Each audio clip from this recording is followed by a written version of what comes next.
என் இனிய தமிழ் மக்களே, பாசத்துடன் உங்கள் பாரதி ராஜா பேசுகிறேன். உங்களுக்காக அதிகம் உழைத்து விட்டேன் அல்லவா? நான் நிரந்தர ஓய்வு எடுப்பதற்காக விடை வருகிறேன். விடை கொடுங்கள்.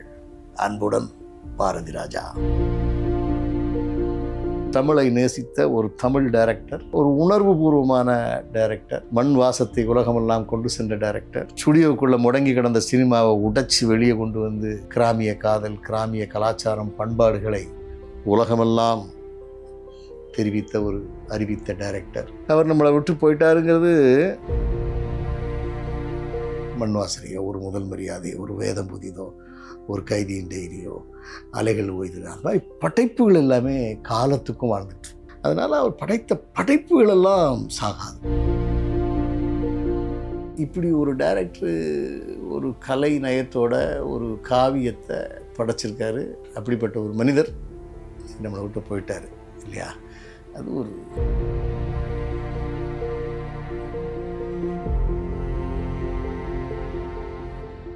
சார் வணக்கம். வணக்கம். திரைத்துறையில் மிகப்பெரிய ஒரு இழப்பு பாரதி ராஜா சார் அப்படின்றவங்க. பாரதி ராஜா பேர் அப்படின்னாலே ஃபஸ்ட்டு உங்களுக்கு என்ன ஞாபகம் வரும் அப்படின்றது? பாரதி ராஜா பேரை கேட்டாலே, என் இனிய தமிழ் மக்களே, உங்கள் பாரதி ராஜா பேசுகிறேன், அதுதான் எனக்கு ஞாபகத்துக்கு வருது. அந்த வார்த்தையை சொன்னதுமே மக்கள் கைதட்டுவாங்க.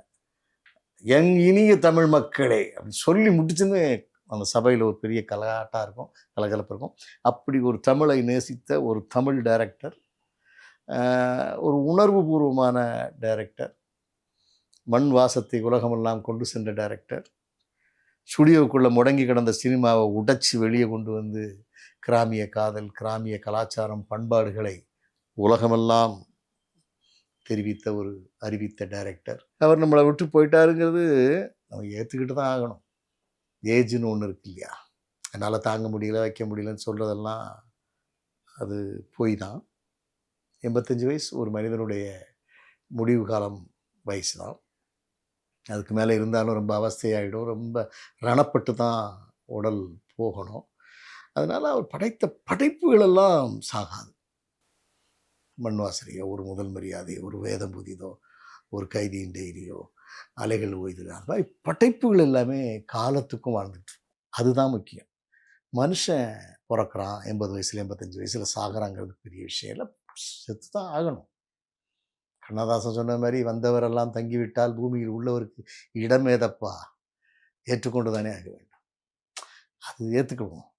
அவருடைய சாதனை தான் இப்போ நம்ம மக்கள்கிட்ட மறுபடியும் ஞாபகப்படுத்தலாம். பாரதிராஜா பொறுத்தவரை அவருடைய ஒரு 8ஆம் கிளாஸ் வரைக்கும் படிச்சுட்டு, ஒரு பெட்ரோல் பங்கில் வேலை பார்த்துட்டு, ஒரு டைரக்ஷனுங்கிற ஒரு பெரிய துறையை கையாண்டு அதில் எப்படி நடித்து, அதை ஒவ்வொரு நடிகளையும் உருவாக்கி, அந்த கதையை எப்படி சொல்லி கொடுக்கணுங்கிறத ஃபஸ்ட் டைமாக திரையுலகத்தில் உதவி இயக்குநர்களுக்கெல்லாம் பாரதிராஜாவை பார்த்துட்டு தான், எப்படி சிவாஜி கணேசன் சாரை பார்த்துட்டு நடிகர்களெல்லாம் நடிக்க ஆரம்பித்தார்களோ, அது மாதிரி பாரதி ராஜா சாரை பார்த்துட்டு தான் வருங்கால சந்ததிகள், இயக்குநர்கள் எல்லாமே நடிப்பு சொல்லி கொடுக்க ஆரம்பித்தாங்க. அது வரைக்கும்லாம் பெரிய பெரிய டேரக்டர்ஸ்லாம் அப்படி உட்காந்துட்டு சேரில் உட்காந்துட்டு ஸ்டார்ட் கேமரா ஆக்ஷன் பேசுங்க அப்படிமாதிரி அவங்க பேசுவாங்க. நடிகர்கள் பேசுவாங்க, ஓகே கட் இட், ஓகே அப்புறம் க்ளோஸ் வச்சுக்கப்பா அப்படிம்பாங்க. அப்படி தான் சினிமா போயிட்டுருச்சு அந்த காலத்தில். ஒரு டைரக்ஷனை கற்றுக்குவாங்க, நல்ல நடிகர்களை போடுவாங்க, நல்ல கதையை செலக்ட் பண்ணி படம் எடுத்தாங்க. ஆனால் பாரதி ராஜா வந்த பிறகு புதுமுகங்களை போட்டு, அவனுக்கு என்ன தெரியாது, இவர் நடித்து காமிப்பார். குடத்தை இடுப்பில் வச்சுக்கலாம் நடிப்பார். ஆடியே உனக்கு தெரியாதா, தெற்கு திரு ராமாத்தாய் வந்தால, அவள் இவங்க கூட பழக்கம் வச்சுக்கிட்டா, விடுவா சும்மா ஆளு வேறா அத்தி குத்த சூறா அப்படின்னு இவர் அந்த ஸ்லாங்கு, அந்த நடிப்பு, அந்த ஸ்டைலு, இந்த ஒரு ஃப்ளெக்சிபிலிட்டியெல்லாம் சொல்லி கொடுத்து சினிமாவை வளர்த்தார். அப்படி ஒரு ஒரு யதார்த்தமான ஒரு வேதம்பூதியில் பார்த்தீங்கன்னா, எல்லாரும் படம் பார்த்துருப்பாங்க, தெரிஞ்ச செய்தி தான், இருந்தாலும் மறந்துருக்கும்ல, அதனால் நான் சொல்கிறேன். ஒரு குட்டி ஐயர் பையனை சத்யராஜ் தோளை தூக்கி வச்சுட்டு ஒரு ஆற்றை கடந்து போவார். அப்போது அந்த குட்டி பையங்கவான், ஏன் எதுவும் பேசாமல் வந்துட்டுருக்கேள், ஏதாவது பேசுங்களேன், என்ன தப்பா பேச சொல்கிற? இல்லை, நீங்கள் இப்படி என்னை தூக்கிட்டு போகும்போது எங்கள் அப்பாரு ஞாபகம் வருது. அப்படியா? எனக்கு தான்ப்பா ஒன்று தூக்கிட்டு போகும்போது என் பிள்ளை ஞாபகம் எனக்கு வருது. எங்கள் அப்பாரெலாம் இந்த மாதிரி ஆற்றை கடந்து தூக்கிட்டு போனார்னா ஏதாவது ஒரு கதை சொல்லுவார். நீங்கள் ஏதாவது கதை இருந்தால் சொல்லுங்களேன். அட வச்சுக்கிட்டாப்பா வஞ்சகம் பண்ணுறேன், ஒரு கதையும் தெரியாதப்பா நமக்கு, சரி இருந்தாலும் எப்போவோ யாரோ சொன்ன ஒரு கதை ஒன்று ஞாபகம் இருக்குது, அதை வேணால் நான் உன்ட்ட சொல்கிறேன். அப்பா ஒரு பரிசலில் ஒரு உங்கள் அப்பா மாதிரி பெரிய படித்த சாஸ்திரி ஒரு ஆள் ஏறி இருக்காரு. ஏறி பரிசல் போயின்னு இருக்கும்போது அந்த பரிசல்காரன்ட்டு அந்த சாஸ்திரி கேள்வி கேட்குறாரு. ஏப்பா உனக்கு ராமாயணம் தெரியுமான்னு கேட்டார். பரிசல்கார் ஐயோ தெரியாத சாமி, வாழ்க்கையில் 10 வருஷத்தை வீணாக்கிட்டியப்பானார். 2வது கேட்டார், ஏப்பா உனக்கு மகாபாரதமாவது தெரியுமான்னு கேட்டார். ஐயோ அதெல்லாம் எனக்கு துப்புரா தெரியாது சாமின்னா. வாழ்க்கையில் இன்னொரு 10 வருஷத்தை வீணாக்கிட்டியப்பானார். சரி கீதாவுபதேசமாவது உனக்கு தெரியுமா அப்படின்னு சாஸ்திரி கேட்டார். சாமி அதெல்லாம் நான் படிக்கவே இல்லை சாமி, எனக்கு தெரிஞ்சது பரிசல் ஓட்டுறது, இதை வாழ்க்கையில் ஓட்டிக்கிட்டு இருக்க சாமின்னா. அடா அதுலேயும் 10 வருஷத்தை வீணாக்கிட்டேப்பாரு.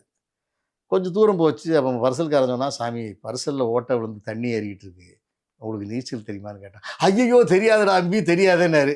உங்கள் வாழ்க்கையும் முடிஞ்சு போச்சு சாமின்னா. அந்த மாதிரி வாழ்க்கையில் யார் யாருக்கு என்ன தெரியணுமோ என்ன தெரிஞ்சுதோ அதை வச்சு வாழ்ந்துக்க வேண்டியதான் அப்படிங்கிற ஒரு உணர்வுபூர்வமான விஷயம். ஆனால் நீ என்னடானா கேட்க மாட்டேன்ற, சாஸ்திரம் தான் படிப்பேன்ற, உன் ஜாதிக்காரன் உனக்கு சாஸ்திரம் சொல்லி கொடுக்க மாட்டேன்றான், என்ன பண்ணுறது? ஜாதிங்கிறது ஆலமரத்தில் அடித்து வச்ச துரு பிடிச்ச ஆணி மாதிரி பதிஞ்சு போச்சு. என்ன பண்ண சொல்கிற இறங்கு அப்படின்னு சொல்லி இறக்கி விடுவார்.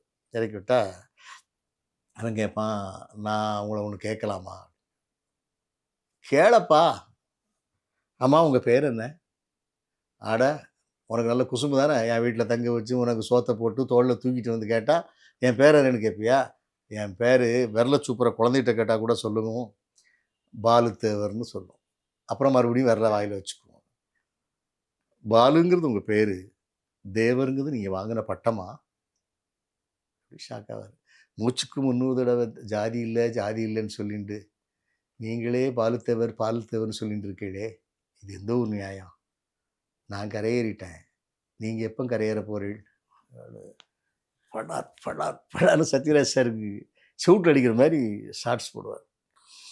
இப்படி படங்களை காவியமாக ஒரு உணர்வு பூர்வமாக சொன்ன ஒரு மாபெரும் இயக்குனர் பாரதிராஜா. அது மாதிரி மறக்க முடியாத எனக்குன்னு உள்ள படம் முதல் மரியாதை.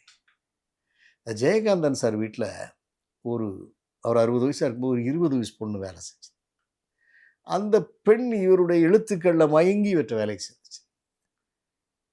அவரும் அந்த பெண்ணை ஒரு ஒரு ஒரு விதமான அன்பு செலுத்துவார். அந்த பெண்ணும் இவர் மீது ஒரு பெரிய மரியாதை. இந்த பெண்ணிட்ட தான் எல்லா வேலையும் எழுத சொல்கிறார், எல்லா வேலையும் படிக்கிறாரு.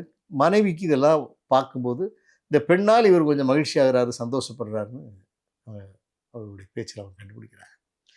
சரி ரைட்ஸ், இது காதலா, இது நட்பா, இது ஒரு வகையான ஒரு பாசம், ஏதோ ஒரு அன்பு, ஒரு வயசுக்கு மேலே இப்படி ஒரு ஏதோ ஒரு தோழமை, ஒரு சாய்தல், ஒரு மடி தேவைப்படுகிறது அப்படிங்கிறத அது அந்த அம்மா இலக்கியத்தில் வாழ்க்கையில் அவர் இலக்கியவாதியோட மனைவி இல்லையா, அதனால் நீ பெருமரண்டா அங்கேயே இருந்துக்கம்மா, உன் வாழ்க்கை இங்கே இருக்கட்டும், உனக்கு என்ன வேணாலும் நான் பண்ணுறேன் அப்படின்னு சொல்லிச்சு. என் கணவரோட சந்தோஷம் தான் எனக்கு முக்கியம்.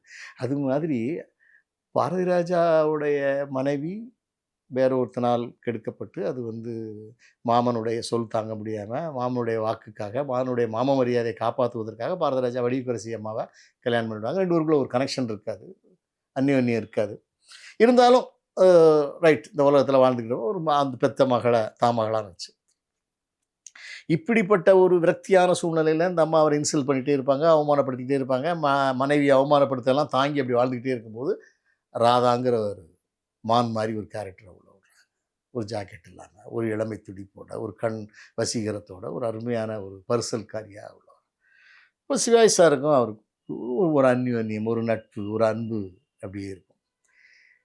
இது காதலா, இல்லை கள்ள உறவு மாதிரியா, இல்லை ஒரு பாசமா, யாராலையுமே கண்டுபிடிக்க முடியாது. இது என்ன ஒரு ஆறுதலாக ஒரு பெண் ஏதோ பேசுகிறா, அது சந்தோஷப்படுறாரு, மகிழ்ச்சி அடைகிறாரு. இது வடிவுக்கரசி நம்ம ஜெயகாந்தன் சார் மனைவி மாதிரி அதை ஏற்றுக்காது, அதை பழிவாங்க திட்டமிடும். பட் இதில் என்னென்னா ஒரு பொய்ட்டிக்கான விஷயம்னு கேட்டிங்கன்னா, அப்படி ஒரு சீனில் நடந்து வருவார். ராதா ஒரு மீன் குழம்பு வச்சுருக்கோம். ஏயா என் வீட்டில் சாப்பிட்றியா? சே அதெல்லாம் நான் சாப்பிட மாட்டேன். ஏயா நான் மீன் குழம்பு வச்சுருக்கேன், மணக்க வச்சுருக்கேன், ஒரு கை சோறும் கொஞ்சம் மீன் குழம்பு வச்சு தரேன், சாப்பிடேன். சீச்சி இந்த காலத்தில் மீன் குழம்பு வைக்க சொன்னால் கருவாட்டு குழம்பு வைப்பாளுங்க, கருவாட்டு குழம்பு வச்சா கண்டங்கத்திரி குழம்பு வைப்பாளுங்க, எவளுக்கு வைக்க தெரியும்? எங்கள் ஆத்தாலாம் அந்த காலத்தில் அப்படி மீன் குழம்பு வைப்பா. யோ சாப்பிட்டு பார்த்துட்டு அப்புறம் சொல்லேன். சரி ரொம்ப கட்டாயப்படுத்துகிற, உனக்காக சாப்பிட்ற, எனக்காக இல்லை, கொஞ்சம் போகல சோத்தை வச்சு அப்படி ஒரு 4 மீனை போட்டு அப்படி கொஞ்சம் போல குழம்பு வச்சு கொஞ்சம் கூட சாப்பிட்டு பார்ப்போம். அது சிவாஜி சாருடைய அந்த ஒரு நடிக்கிறதுக்கு ஈஸியான ஒரு பெரிய கலைஞன் இல்லையா, அதனால் அது ஒரு ரொம்ப யதார்த்தமாக கேஷுவலாக இருக்கும். அப்போ இந்த அம்மா சாப்பாடை போட்டு மீன் குழம்பு வச்சு எடுத்துட்டு மீனை சாப்பிடுவார். இது வரைக்கும் லைஃப்பில் எவருமே அப்படி சாப்பிட மாட்டான். ஒரு ஐஸ் சாப்பிட்ட மாதிரி அப்படியே உள்ள விட்டு அப்படியே உருவினார்னா அப்படி சல்லி சல்லியாக மீன் தனி முள்ளு தனியாக வரும், ஒரு சதையை உருவி சாப்பிட்ருவார். அவள் அப்படியே ரசிப்பா அதை. அவ்வளோ நான் எதிர்பார்க்கல, குழம்பு பிரமாதமாக வச்சுட்டேன். அது எங்கள் ஆத்தா வச்சது மாதிரியே இருக்குது. என்ன எங்கள் ஆத்தா கொஞ்சம் காரமாக போடக்கூடாதுன்னு 2 மிளகா கம்மியாக போட்டிருப்பா, நீ கொஞ்சம் ஜாஸ்தி போட்டிருக்க, அவ்வளோதான். அதெல்லாம் ஒன்றும் தப்பு இல்லை, தப்பு இல்லை, தப்பு இல்லை, நல்லா இருக்கு, நல்லா நல்லா அதை ரசித்து சாப்பிடுவார். இந்த காட்சியை பார்க்கும்போது சிவாஜி சார் ஒரு குழந்தையாகவும் ராதா ஒரு தாயாகவும் தெரியும். இப்படி ஒரு டைரக்டர் ஒரு கலை நயத்தோட ஒரு காவியத்தை படைச்சிருக்காரு. அப்படிப்பட்ட ஒரு மனிதர் நம்மளை விட்டு போயிட்டார் இல்லையா, அது ஒரு வேதனைக்குரிய விஷயம். எனக்கும் அவருக்கும் என்ன சம்பந்தம், எவ்வளோ பழக்கம்னு கேட்டிங்கன்னா, நான் ஒரு காலத்தில் டிஸ்ட்ரிபியூட்டராக இருந்தேன். அப்போ புதுநெல் புதுநாத்துன்னு ஒரு படப்பிடிப்புக்காக அங்கே வந்திருந்தாங்க. வடுகராஜ அண்ணன், ஜெயக்குமார் அண்ணன், ஜேபி, இவங்க பொன்வண்ணன் சார், நெப்போலி சார், இவங்கெல்லாம் நமக்கு பழக்கம். அந்த நேரத்தில் அசிஸ்டன்ட் டைரக்டர் அவங்கெல்லாம். அந்த படம் திருநெல்வேலி சுற்றி சுற்றி எடுத்தாங்க. ரொம்ப திருநெல்வேலி லொக்கேஷன் எடுத்தனால அந்த படத்தை நாங்கள் டிஸ்ட்ரிபியூஷன் வாங்கணும்னு ஆசைப்பட்டோம். அந்த லொக்கேஷனுக்கு அப்பப்போ போவோம். அப்போ ஒரு சீனில் நெப்போலியன் மகள் தன் காதலிச்சவனோட ஓடி போயிடுவாள். நெப்போலியனுக்கு தெரியாது. நெப்போலியன் ஒரு வில்லன் மாதிரி ஒரு கேரக்டரு. அவனை ஒரு வாட்டி கட்டி வச்சுலாம் அடிப்பார். என் பொண்ணை எப்படிடா நீ காதலிச்சல, ஏன்டா காதலிச்ச அப்படின்னு அடிப்பார். அப்படிப்பட்டவனோட அந்த பொண்ணு ஓடிடும். இப்போ அதுக்கு உண்டான வசனம் எழுதி வந்திருக்கு. நான் அப்போ அந்த ஸ்பாட்டில் நிற்கிறோம். பார்த்தாரு பாரதிராஜா, என்ன அது வசனம் பக்கமாக இருக்குது, ஷார்ப்பாக இருக்கணையா, கிரிப்பாக இருக்கணையா, என்ன அது ரொம்ப கோபமாக இருக்கார். அப்போ பக்கத்தில் ஒருத்தங்க, ஏய் தலையில் இடியை போட்டுறியாடா, பாத்துரா, என்னடா பண்ணிக்கிட்டு இருக்க.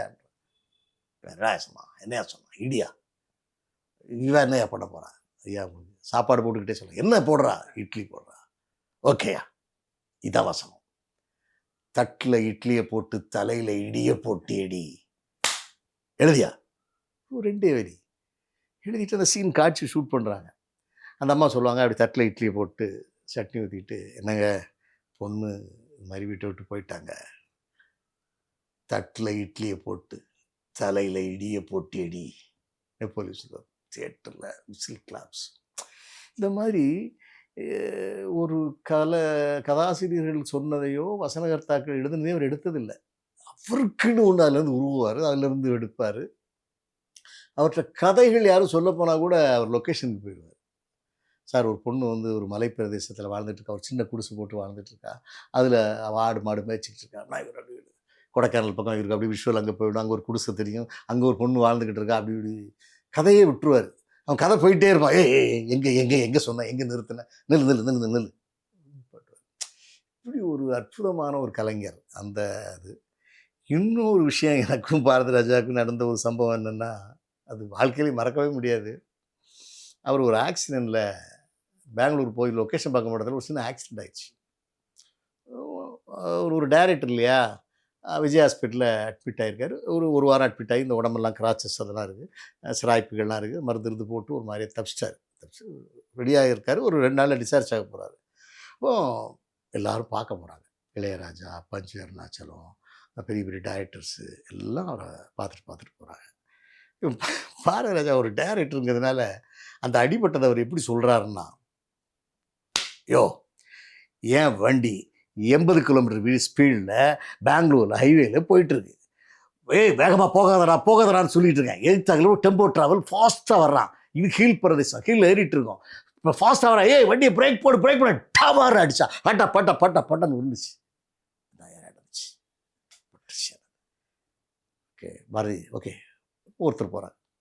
2வது பாரதி, எல்லாருமே கேட்கணும்ல, பாரதி இது எப்படி நடந்துச்சு, ஏன் வண்டி 80 கிலோமீட்டர் ஸ்பீடு 90 கிலோமீட்டர் ஸ்பீடில் பட்டையாக ஸ்பீடாக போயிட்டுருக்கா, எழுத்தால ஒரு டெம்போ ட்ராவல் கிராஸ் பண்ணா, டெம்போ ட்ராவல் வண்டியை பிரேக் போடுறா சொன்னேன், டமாறு அடித்தான், கட்ட அடிச்சிச்சு. 3 வாட்டி 4 வாட்டி 5 வாட்டி 6 வாட்டி இதே ரியாக்ஷனாக ஒரு டைரக்டர் எப்படி பண்ணுவாரோ அதே மாதிரி சொல்லிட்டு இருக்காரு. தனக்கு அடிபட்டதை. இப்போ நான் வந்து அப்போ அம்சலேகான்னு ஒரு மியூசிக் டைரக்டர் கன்னடத்தில் ஒரு படம் பண்ணிக்கிட்டு இருந்தேன் அவரோட. அப்போ அவர் கேட்டார், சார் பாரதி ஆக்சிடென்ட் ஆச்சு வரீங்களா பார்ப்போம். அப்போ அவர் குடி பிறகுதெல்லாம் அம்சலேகா தான் பண்ணார். அதில் பழக்கம் உண்டு அவருக்கு. அதனால் பார்க்க வரீங்களா பாரதின்னு என்ன கேட்டார். போம் சார், அது நான் தனியாக போனால் கூட கொஞ்சம் கஷ்டம், உங்களோட வந்துடுறேன் அப்படின்னு நான் அவரோட வந்தேன். அவரோட வந்தால் அவர் சிரிச்சுக்கிட்டே இருப்பார். யார் அம்சலேகா வந்து ஸ்மைலிங் ஃபேஸ். அது அடிபட்டால் கூட சிரிச்சுக்கிட்டே கேட்பார், என்ன பாரதிரா எப்படி அடிபட்டுச்சு, எப்படி அடிபட்டுச்சு சொல்லுங்கள் அப்படிவாரு. ஏய் அம்சா, ஏன் வண்டி 90 கிலோமீட்டர் ஸ்பீடில் பயங்கர ஃபாஸ்ட்டாக போயிட்டு இருக்கான், எதிர்த்தால ஒரு டெம்போ ட்ராவல் வந்தான், டேய் டெம்போ ட்ராவல்னா ஐயோ எத்தனை பெற்றேன் காலையிலேருந்து இதே வசனத்தை சொல்லிட்டு இருக்கேன். வருங்க கூப்பிடியா, ஜெயபால் கூப்பிடியா, இனிமேல் எவனையும் உள்ள விடக்கூடாது, பாரதாஜி அடிபட்டார் குணமாயிட்டார் டிஸ்சார்ஜ் நாளைக்கு ஆக போறாரு சொல்லியா, எவனி சொல்லணும், யாரையும் உள்ள விடாதே, யாரையும் விட எமோஷனல் ஆகிட்டார். அது சொல்லி அவர் எமோஷனல் ஆகிட்டார். இந்த மாதிரி ஒரு எமோஷனலான ஒரு கலைஞர். அது எதை எடுத்தாலுமே அது ஒரு விஷுவலாக தான் சொல்லுவார். அடிபட்டதுனாலும் சரி, சாப்பாடுனாலும் சரி, ஒரு ஆளை சந்திச்சனா கூட சரி, அது அப்படிதான். ஆர் சுந்தரராஜனோட சும்மா அப்படி பாசிங்கில் போவார். வடபழனி கோயில் ஏரியா போகும்போது பாரதிராஜா அப்படி கும்பிடுவாராம். வடபழனி முருகர் ஆர் சுந்தரராஜன் அப்படி கேஷுவலாக உட்காந்துட்டே இருப்பாராம். அவர் சாமி கும்பிட மாட்டார். ஏய் என்ன முருகன் கோயில் கிராஸ் அது கும்பிட மாட்டேன், கும்பிட்டா மட்டும் முருகர் உங்களுக்கு என்னத்தை கொடுத்துட போகிறாரு, ஏய் நீ ஓவராக பேசுகிற வேண்டாம் அப்படியா, நீ வண்டி ஓட்டியா, சும்மா தேவையில்லாம பேசிட்டு நிலத்து உங்களெல்லாம் திமுறியா அப்படி ஒரு கோவக்காரர், ஒரு எமோஷனல்வாதி, ஒரு உணர்ச்சியை வசப்படுறவர், உணர்ச்சிகளை கொட்டுறவர், ஒரு நல்ல பக்கத்தான கலைஞன். அந்த கலைஞர் வந்து பின்னால் உள்ள சந்ததிகளுக்கு ஒரு பெரிய பாடமாக வாழ்ந்துக்கிட்டு இருக்காரு. கண்டிப்பாக சார். அதனால் அவருடைய மரணம் என்பது நாம் ஏற்றுக்கொண்டாகக்கூடிய மரணம் தான். அந்த நேரத்தில் எனக்கு ஒரு கேள்வி இருக்குது சார். என்னன்னா நேற்று கூட ரஜினிகாந்த் சார் அவர் வந்து சொல்லியிருந்தாங்க, என்னன்னா என்னோட படங்கள் அவருக்கு பிடிக்காது, ஆனால் என்ன அவருக்கு பயங்கரமாக பிடிக்கும், அது எனக்கு நேராகவே வந்து சொல்லியிருக்காரு. அப்படியேப்பட்ட ஒரு தைரியமான ஒரு மனுஷன், அதே மாதிரி எதையுமே முகத்துக்கு நேராக சொல்லக்கூடிய ஒரு பர்சன். அப்படி ஆமாம் சொல்லுவார், என்னையா சும்மா இவ்வளோ பெரிய சூப்பர் ஸ்டாராக இருக்க, ஒரே ஆக்ஷன் அடி தடி பண்ணிட்டு இருக்க, நீ பெரிய கலைஞனாக பண்ணணையா, வேதம்பூத்தி மாதிரி நீ ஸ்ட்ராங்காக பண்ணணையா அப்படின்னு அவரை பற்றி இவ்வளோ சொல்லுவார். பட் அதை மாதிரி ரஜினிகாந்த் பண்ணால் ஓடாதில்ல. கண்டிப்பாக அவர் விவரமாக இருப்பார்ல, ஒரு தாட்டை சொல்லுவார். ஒரு கலைப்படமாக பண்ணணுயா அப்படிம்பாரு.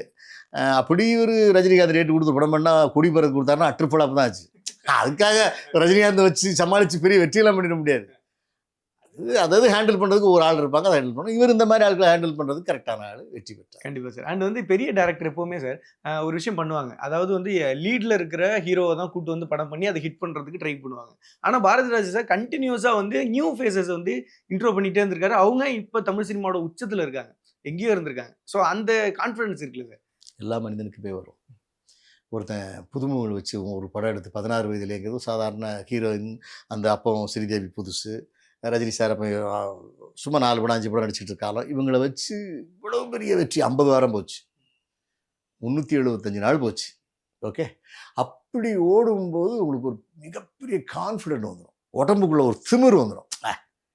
புதுமுகத்தை வச்சு எடுத்துறோம் ஓடுதல, அப்புறம் இல்லையா போடியா புதுமுகத்தை கண்டினியூவாக இட்டு ஒரு நம்பிக்கை ஏற்பட்டுரும்.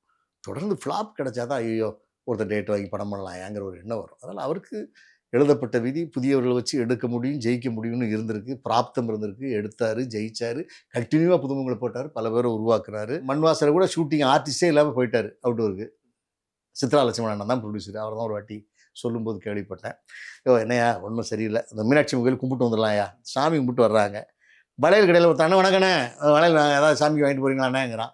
இவர் அப்படியே பார்க்குறாரு வளையல்காரனை, யார் வளையல் கடை வச்சுருக்கேன் 50 வருஷமாக இருக்கேன், ஓகே வாங்க போகலாம் வந்துட்டார்.